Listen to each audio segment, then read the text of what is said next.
Look closely at the chart.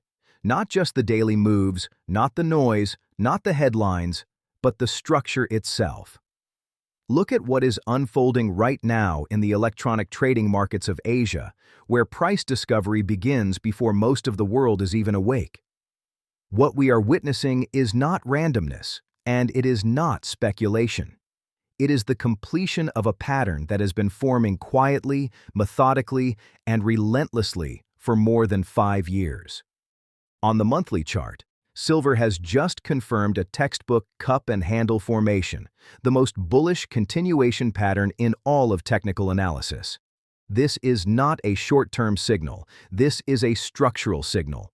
These formations do not appear by accident, and they do not resolve without consequences. They represent years of accumulation, suppression, false breakdowns, and psychological exhaustion, followed by an explosive release. That release has now begun. The algorithms that dominate global capital flows have already responded. Institutional trading systems do not react to emotion, news, or narratives. They react to structure, probability, and momentum. And those systems have now flipped decisively from sell to strong buy. This means we are not waiting for a rally. We are not anticipating a move. We are already in the middle of one. The futures data confirms this. When full trading volume resumes, the probability model suggests a violent upside gap, not a gradual rise, but a discontinuous repricing event. The math now points toward a target zone near $150 per ounce. This is not hype. This is not optimism. This is physics. Pressure that builds for decades does not release gently. When the lid finally blows off, it does so explosively. To understand why this move is not only possible but increasingly inevitable, you must understand the short covering dynamic now unfolding beneath the surface. The largest bullion banks in the world, JP Morgan, Citi, HSBC, are sitting on massive short positions measured in hundreds of millions of ounces. These positions were constructed over years under the assumption that silver would remain suppressed indefinitely. They bet against the metal. But the price moved higher, not lower. As a result, these banks are now underwater by billions of dollars. Their choices are limited. They can either continue adding capital to a losing position, or they can buy silver to close it. Every credible signal suggests they are preparing to buy. And when the largest financial institutions on Earth rush simultaneously to purchase the same scarce asset in order to avoid catastrophic losses, the result is not orderly. It is a short squeeze of historic proportions. This short squeeze is not theoretical. It is scheduled.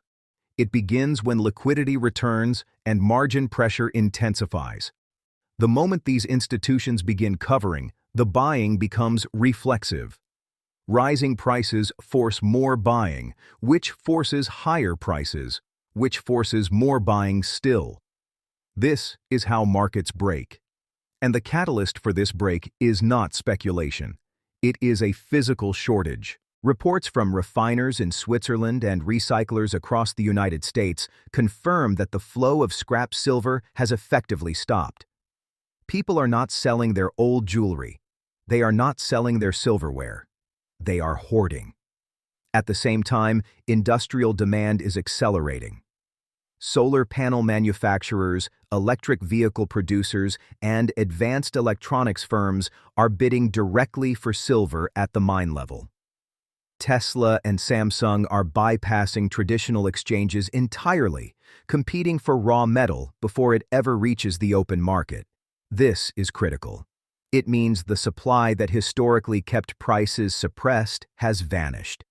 When you combine infinite industrial demand with disappearing public supply, the price must rise until it forces material back into circulation. That price is not $80. It is not even $100. It is $150. Currency dynamics add another layer of inevitability. The US dollar index has broken below a critical structural support level. Globally, capital is rotating out of fiat and into real assets. China is reducing treasury holdings. Saudi Arabia is settling energy trade outside the dollar system. Commodities are being repriced in real time. This flood of dollars returning home creates inflationary pressure that cannot be absorbed. In a hyperinflationary environment, silver ceases to be an investment and becomes survival capital. The rise in silver is not a story about silver itself. It is a story about the collapse of purchasing power. Silver is simply exposing the truth. For decades, silver's price was dictated by paper contracts. Derivatives, futures, and leveraged instruments set the price, not physical supply. But that system is now facing a delivery month under unprecedented strain. Traders who purchased contracts are standing for delivery. They want the metal. The exchange does not have it. Vault inventories have been steadily depleted, and the illusion of abundance is failing. When an exchange realizes it cannot deliver, it must offer cash settlements at a premium to avoid default. That premium becomes the new price floor. We expect a triple-digit premium to emerge simply to prevent systemic failure. The moment this happens, the street price will reprice instantly toward $150. Now consider the gold-to-silver ratio. Historically, this ratio oscillates around 15 to 1. Today, it sits above 75 to 1. If gold remains near $3,000 and the ratio corrects even partially, silver must move dramatically higher. A conservative adjustment places silver above $150. A full reversion pushes it toward $200. The market despises imbalances. It always corrects them. And when it does, the correction is violent. Psychology plays a crucial role. The moment silver crosses $100, perception shifts. It stops being viewed as a cheap industrial metal and re-enters the collective consciousness as a monetary asset. Institutions that ignored silver because it was too small suddenly allocate capital. A 1% allocation from global pension funds would absorb multiple years of supply. This wall of money does not trickle in. It crashes in. Once confirmation occurs, the move from 100 to 150 happens in days, not months. At the same time, primary silver miners are quietly refusing to sell at current prices. They understand the scarcity. They are stockpiling production, effectively staging a supply strike. When miners become hoarders, end users panic. We expect at least one major mining firm to announce withheld supply once price discovery accelerates. That announcement will act as gasoline on an already raging fire. Geopolitical tension adds acceleration. War in the Middle East, instability in Asia, and deteriorating trust in sovereign debt are pushing capital toward tangible safety. Bonds are no longer safe.